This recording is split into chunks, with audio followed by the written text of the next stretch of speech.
Well, I think we got this going, we got that going, we got that. We got going. the buttons that are ready to push. It's another episode of Just Us Music Videos. And we're here. We have a great interview that we're really looking forward to introducing to you. And this is Daniel Lorenzo. Daniel is the digital marketing Guru. manager at Swallow Hill, which is the wonderful facility here in Denver. It's actually very famous in the folk world of a great location that has wonderful concerts and Concert classes, venue, classrooms, all those community things. work. It's great. Swallow Hill. So Daniel, thank you for joining us. Yeah, of course, y'all. Thanks for having me. This is going to be awesome.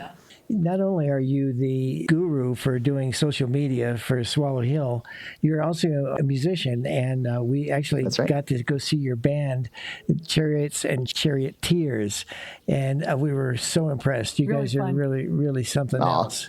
Would you tell us a little bit about your music life, first of all, before we get into the social media thing? Sure, of course. And thanks again for coming, y'all. I wish I could have gotten to talk to you a little bit more after. There was the classic, post-show whirlwind. But I was really touched y'all came, and I'm glad you had a good time. And my first question was, Chariots and Charioteers, how'd you get the name? It's kind of funny. It's kind of it's one of those inside jokes that one of those bands that's named off an inside joke that doesn't exactly have you can't quite explain why it was funny to us, but it was at the time. We all, Claire and Paul, who were in the band, who are the singer and the keyboard player, I play with them at a church gig quite often. And there was so it was actually a reading from the Bible, from the book of Exodus, talking about the story of the kind of classic story of the Moses and the Israelites escape from Egypt. And there's this one part that, for whatever reason, during a service we were playing, there was this reading where they just repeat the phrase chariots and charioteers over and over again. And for whatever reason, it was just cracking us up. And then it was just band name? It just sort of arose organically. So that's just where it came from. No, it's very cool. It's a very high concept. I mean, it really is. And I was really struck by how complex your sound was, and just the quartet, how really interesting your songs and your orchestrations were. Well, in fact, how do you classify yourselves? Oh man, that is such a good question, and I think of having a band, maybe the most difficult part of having a band has been how to describe what we sound like. But what I've settled on we've been together about 3 years now. What I've settled on is basically a mix of somewhere between folk and soul is the way I describe it. And recently we've been leaning in a little bit more to that soul sound, a little bit more of a funky thing, but still very organic instrumentation. So yeah, that's how I would describe it. Well, it's really good. I wanted to play just. We have a little clip of your band just to give everybody a sort of an idea of who you are and what you sound like, and hopefully this will work.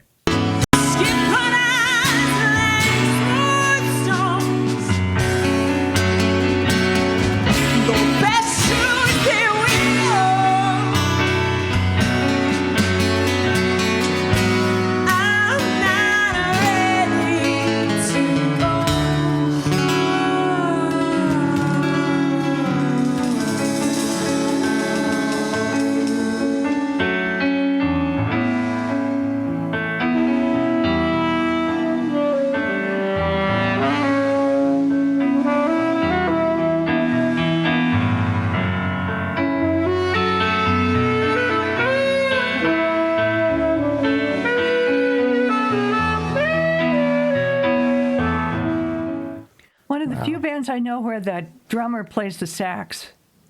Yeah, same here actually. Yeah, I've never seen that otherwise. Brian's lots of instruments. I mean, you play the violin. It's just really, really a deep sound. I really like it. Yeah, thanks so much, y'all. I think that's become kind of a hallmark of our sound, is just the switching off instruments, and it's always a challenge to make that like a selling point of our sound, make that something that gets people interested. Like, ooh, they're switching instruments while also not like making the sound guy's life hell. So That's true. Yeah. big shout out to all of the sound people that we've had over the course of the years in Denver. We've had some, we've had some folks who were really patient with us. So. Sure. So one of my first questions would be, how do you get gigs? Because this podcast is for musicians who want to get their music out into the world. So how do you guys get gigs? Basically, I think the simplest way I can answer that is just trial and error. It's just sending out a ton of reach outs to different venues, and just knowing that, kind of like in sales, you have to expect a low response rate, and just don't let that discourage you, and just keep sending out way more than you think you'll ever need. But also, I would say a big part of that, and so, I mean, for me, that's all just been kind of done through email. I know for some folks it can be kind of more word of mouth, or texting with bookers if you know them personally. But yeah, for me, it's just been sending out emails, and I think the biggest part of that I would recommend, that we've seen success with, is one, just like really doing your research for the venue. What kinds of things are they booking? Is it like 3-hour covers gigs, or is it like ticketed shows? Do they do a little bit of both? And make sure you really know. And then kind of just sussing out their presence on the internet too, to see how reputable of a venue it is, and right. To make sure that like they might have you, but do you want to be playing there? Right.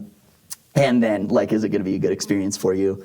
And then so that's one. And then I think the other thing, in addition to doing your research, is crafting a really solid like template. A really solid email template that describes your sound, has all of your links in it, and really kind of explains like why you would be an asset for the venue. Like, you want an email that shows that what you're doing. And I think our email templates have gotten there. That's kind of like, hey, we're just going to come in, plug in, and play. You don't have to worry about us. So how long would you say, is this a paragraph or a couple of paragraphs, and then a link to a live gig? I think a couple of paragraphs. It really sort of depends, but no more than like 2 paragraphs or so. And then I think your links are really arguably more important. I think something that really helped me is just making sure you have like whether it's Google Drive or Dropbox, having a folder that you can link to that has clips of you playing live, links to your, and like a big link page that has links to your recorded music, your YouTube, your social media profiles, and then as well as like photos that they can already use for promo. Anything like that, like an EPK, an electronic press kit. I know EPK like has sounded like an intimidating word. It sounded like an intimidating word for me for a while, but that can literally just be a Google Drive or a Dropbox folder with all of your stuff. Right. I think that's just really key, having something that looks sharp, Yeah. So you're giving them a link to the whole folder, or the folder is for ease of you grabbing? I want them to see this clip and that clip. Yeah. Typically, I'll send them a whole folder. What I have in that folder, among like photos and video clips, I'll have a Google Doc that just has our bio, and then it has all of our links. It's got a link to us on Spotify, Instagram, Facebook. So it seems like we're on our social media. We kind of have 2 audiences out there. We're looking at our audience for venues and possible gigs, but also to keep in contact with our fans and the people who like our music. The big thing about keeping up with your fans on social media, I think, is that a lot of people underestimate is just the power of posting consistently. And now that doesn't have to mean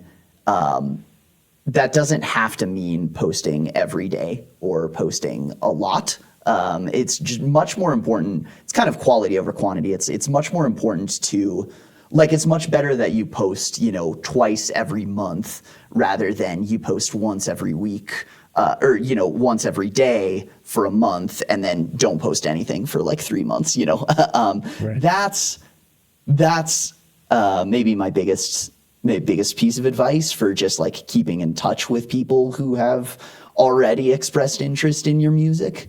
How much time do you put into that? I'm curious. Oh man, with my band, it I'd say at least a couple hours a week. When it comes to both feed posts and then stories on Instagram and Facebook. Stories are really critical that's another thing I guess I should mention when it comes to keeping up with your fans and people who've decided to follow you, is that stories are the best way to actually reach your followers now on Instagram and Facebook. Stories only last for 24 hours, so they're not as permanent, of course, but that is my kind of short version of this spiel is that Instagram and Facebook, in following TikTok, pretty much, honestly, this is pretty much true for every social media platform right now. They are not, they're no longer exclusively showing your stuff to your followers. And just because you follow an account does not mean that their stuff is going to come up in your feed. That's a huge change that we've been seeing over the past few years. So if you want to send something out just to your followers, something that you want to be sure that your followers can see, a story is often the best way to do that. Great. And I noticed some of I think I saw some of them that were kind of short, 30 seconds. I saw one on a promo of a new song, and is that the kind of stuff that you're trying to focus on? Yeah, definitely. When it comes to things that I'm posting, I kind of have three sort of categories for the band's content in my mind. I have, promo for a gig, promo for recordings, and then just other miscellaneous, just life of the band stuff.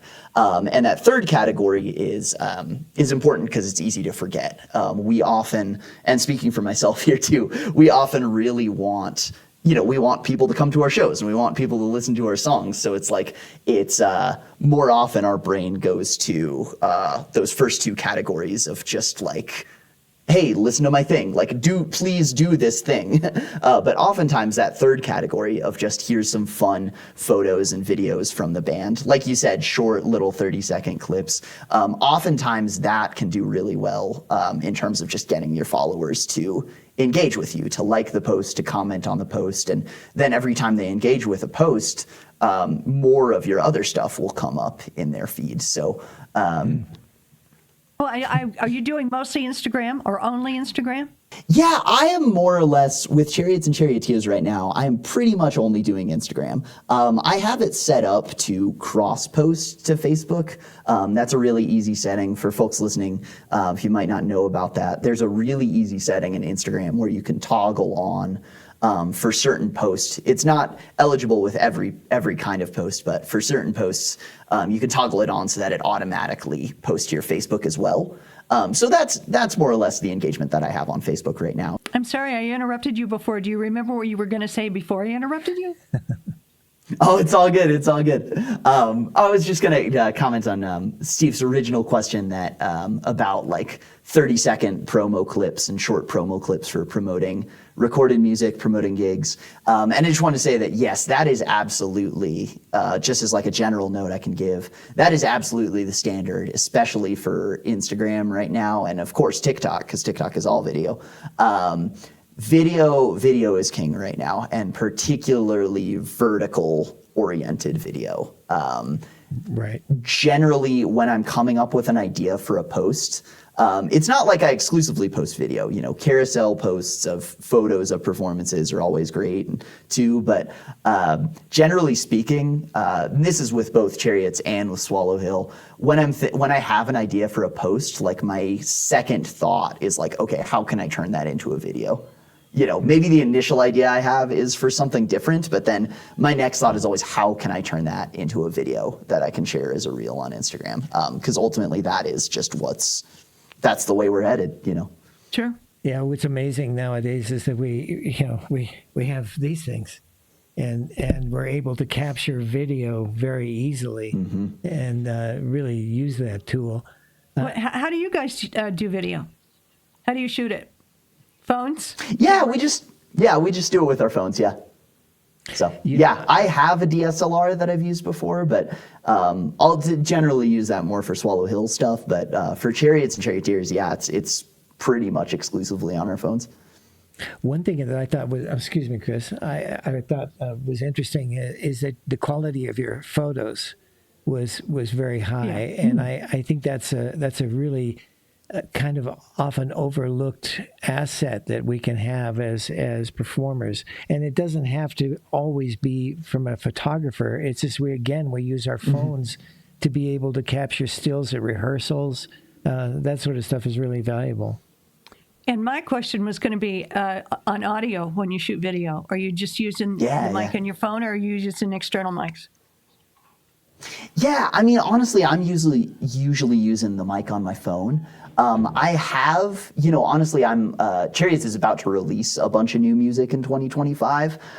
So with that, I have a lot of promo content and ideas that I've been sort of just sitting on and waiting until that music is out. And so for some of that, I am planning to use like this lav mic that I've got here. I've also got a Yeti like USB mic at home, one of those I forget what the model is called, but it's a big ball one. Yeah. So occasionally I use that. Yeah. Oh, you should take a look at. We have a podcast about this little thing called Audigo, which is a small little mic that is great. And I was thinking, especially for your band, it would be an easy setup to get great audio for your phone. Might check it out. Yeah, that's a really right on. One. Thanks. Yeah, we'll do. Are they clips? The video you sent out are clips from performing, or have you done hardcore music videos that are storyboarded and highly produced? Yeah, so far it's all just been live performance videos. We haven't done any kind of like traditional music videos or anything like that yet. Typically what I'll do, and what I could definitely recommend, is setting up a camera at the gig, even if it's just your phone mic, or even if it's just your phone. And I don't even want to say just your phone, honestly, like even if it is your phone, because honestly, these are such, like you just said, Steve, like these are so high quality. But anyway, set up your phone on a tripod for the gig. And then what I often do is I have a folder with just, these huge hour-long video files, and I'll chop them up, sometimes just into songs, but then sometimes just into like 30-second clips from songs. Yeah, that's mostly what I'm doing. We don't have any plans yet for stylized or produced videos. And honestly, I don't have designs for that. And I think for the average indie musician, like at our level, I wouldn't recommend that. And I think I'm kind of in everybody's journey is different, of course. Everybody's artistry is different. But from what I've seen in my research for the band and thought leadership, where it's really at, I mean, when it comes to social media, like you can get just as much, if not more, traction by just doing like a silly little 30-second kind of like bit on your phone with the band than you would be in investing thousands of dollars in really highly produced video. So well, I think that thousands of dollars things that's something that really does not pay off, especially on when you're starting off. I think that there was an interesting thing that a friend of mine just told me that she'd finished as a lyric video, which she just basically and since she had a new asset she had a new CD, that she was able to take a song out of there and create a lyric video, and she used PowerPoint and just had some stills, but again, that's something that doesn't cost $1,000, but it has a lot of impact, especially when you're trying to drive people to your CD, to be able to see the lyrics and have a sense of what you do. Yeah, we haven't talked very much about what you do at Swallow Hill to do social media. Sure. I know Steve attended a workshop that you gave for musicians on how to use social media. And then side by side with that, you're doing social media for Swallow Hill. Is that right? Yeah, that's correct. What to the musician type person? You've already talked about what your band does, so I'm assuming that those are things that you'd probably recommend. But to somebody who's really just starting out, and would you say the top 2 or 3 things they could do on social media to try to expand their reach? Probably the number one piece of advice I would give is just get a plan to post consistently. Know specifically what you're going to be promoting with each post and like what you want to promote in each kind of season of the band. Don't try to promote everything all at once. And definitely don't try to, post every day or multiple times a day, because then you'll burn out. Set a really, social media is a beast, and it can be exhausting and honestly, can be a little bit demoralizing when you post something that you worked really hard on and then you just 2 likes, no link clicks or whatever. So definitely making an overall plan beforehand is my biggest number one piece of advice. Say every week, this is the time I have blocked off to make videos, and this is when I'm going to post them every week. That goes a long way in terms of building a profile that is going to attract new followers. Yeah. When you're figuring out where to post, so you said you do Instagram. That's more Gen Z. Yeah. Instagram doesn't strike me as something in our generation that would be the best. We're more Facebook. Interesting. Am I right? I would say there's more. It's not all young folks on Instagram, actually. I would say I'm glad you said that, because I think that's a idea that a lot of people have. But I have seen a lot of folks in their 40s, 50s, 60s, and above still doing really well on Instagram. I think a lot of folks who are because I think we've now shifted to the point where a lot of folks who are parents are on Instagram, or even grandparents. It is becoming much more of a sort of all ages platform. Part of that is because it's becoming more like TikTok, where you can actually, and there are a lot of older adults on TikTok as well. It's becoming a place where you can find people who are interested in what you're interested in. It's becoming a place where people post about all sorts of things. So no, I would honestly say Instagram's great for folks of all ages. Yeah. Give it a try. Okay, sure. Yeah. I was really impressed with we met at a conference for folk musicians with the Folk Alliance here in Denver. Yeah, it's a great time. It was awesome. You produced a little flyer that I thought was brilliant, because a lot of times, as I'm showing here on screen, is that a lot of times we know we should be doing it, but we don't have the ideas of exactly what we should be doing in order to actually do it. So we kind of get in the rut of always doing the same old things. But I love some of the things that you talked about here, like on promoting a show, just a personal invitation, tease a bit about a song. Introduce your band members. I love that. Great for a band, especially with your 4 interesting people in your band. Yeah, and Thanks. I thought this one talk about the show and why it's important to you as an artist, and just a funny picture, a selfie, the reasons to come to the show. I thought that was all really excellent. And there were, you also, by the way, we're going to offer this. You can download this sheet from Swallow Hill and Daniel. It will be offered underneath here, our podcast. But another one about promotion for any time. Yeah. What would you say your favorite is of these? A couple of your favorites of these, Daniel. Yeah, gosh, let's see. I would say, like you mentioned, just content that just introduces the band. I see a lot of other local bands doing videos too. That's like, guess which one of us is the drummer, and they'll have everybody playing drums,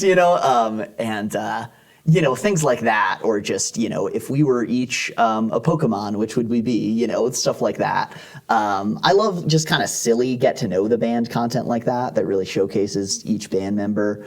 I'm glad you mentioned lyric videos too, Steve. I mean, that's different ways to like cut up your lyric video, or maybe you don't even have a lyric video for the whole song. You just pick, 15 seconds of it and you just create the lyrics and time sync them in Instagram or TikTok, or, on Premiere, whatever software you're using too. That can be really effective too, just like kind of a cool clip. I mean, even the clip could honestly just be you drinking coffee and then you have the song playing behind it and the lyrics appearing on screen.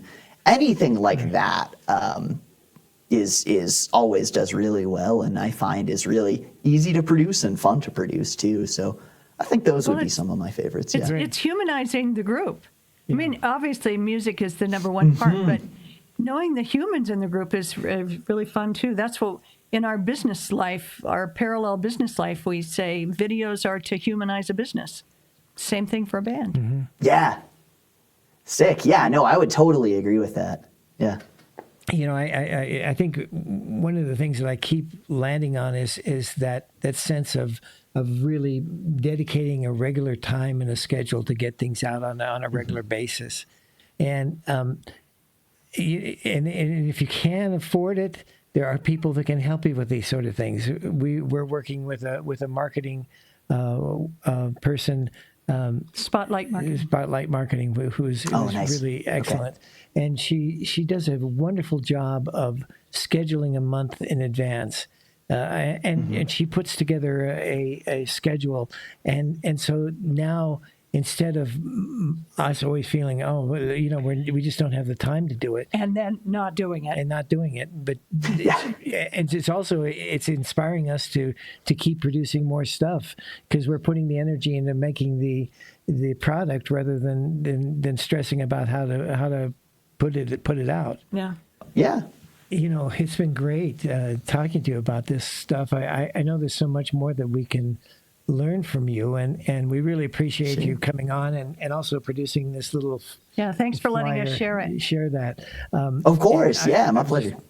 I'm just I think there's one more opportunity. If you have any thoughts on really some encouragement for us musicians who are out there, knowing that we have a need and want to be able to share our music and to get more work, I'm just wondering what your final thoughts might be for us.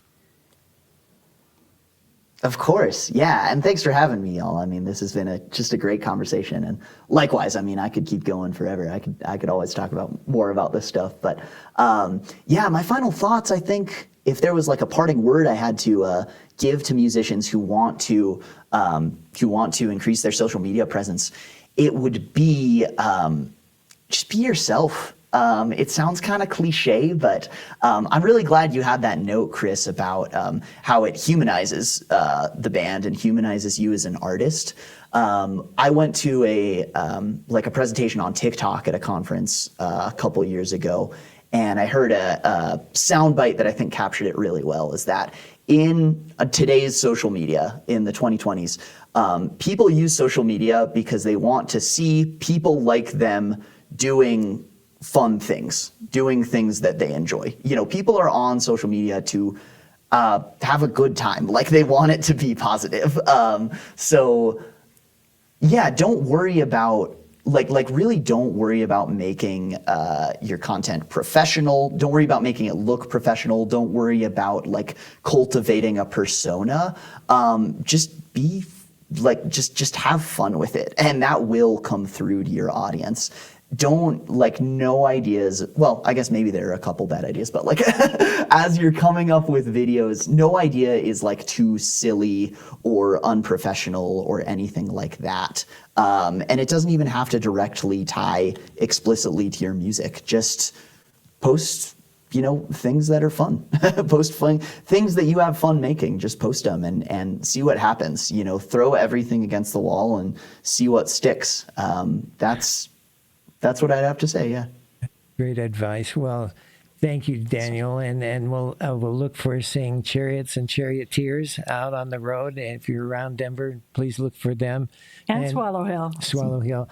Yeah, Swallow Hill. Swallow Hill is one of the best places in Denver, and you're lucky to be part of it, I think. Yeah. All right. Definitely. Thank Grateful you. to be here. All right. Thank you. Awesome. Until next time. Thanks for talking, y'all. Awesome. Lovely conversation. Take care, y'all. Thank you. Thank you. Bye. Bye-bye. Well, good. Should we do a wrap-up? We can. What a bunch of good ideas. Yeah, really. Consistency. That's the one that's hard for me.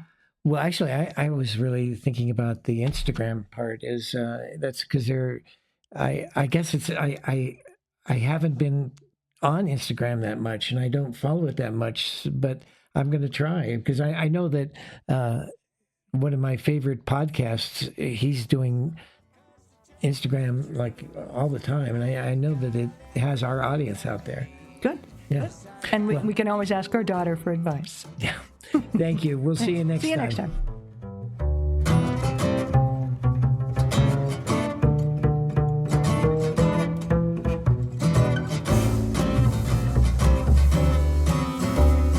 Why should we worry? Yesterday's news